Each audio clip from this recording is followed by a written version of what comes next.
গাজায় নিরীহ মানুষের উপর ইসরায়েলের নৃশংস হামলার প্রতিবাদে ফুঁসে উঠেছে মুসলিম বিশ্ব। সেই বর্বরতার প্রতিবাদে বিক্ষোভে উত্তাল ঢাকার রাজপথ।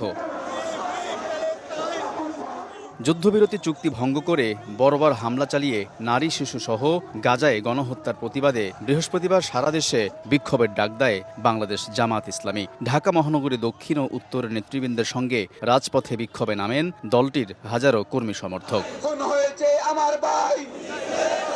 এর আগে বাদ জোহর জাতীয় মসজিদ বাইতুল মোকাররমের উত্তর গেটে সমাবেশ হয়। অবিলম্বে হামলা বন্ধ করা না হলে দুর্বার আন্দোলনের হুঁশিয়ারি উচ্চারণ করে মুসলিম সম্প্রদায়কে ইসরায়েলি পণ্য বয়কটের আহ্বান জানান জামাতের নেতারা। গোটা বিশ্ব মুসলিম ঐক্য করে ইসরায়েলের অমানবিক হামলার বিরুদ্ধে দায়িত্বহীন কণ্ঠে আমরা ঐক্যবদ্ধ ভূমিকা পালন করে ইসরায়েলের গণহত্যা বন্ধ করব।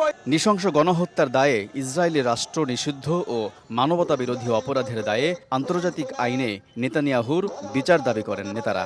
নেতানিয়াহুকে অবিলম্বে আন্তর্জাতিক আদালতের মাধ্যমে গ্রেপ্তারি পরোয়ানা জারি করে তাকে গ্রেপ্তার করতে হবে।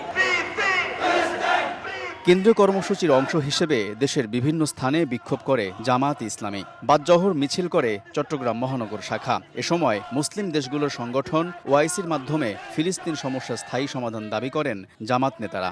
এই প্যালেস্টাইনের সমস্যার স্থায়ী সমাধান আমাদেরকে অবশ্যই খুঁজে বের করতে হবে।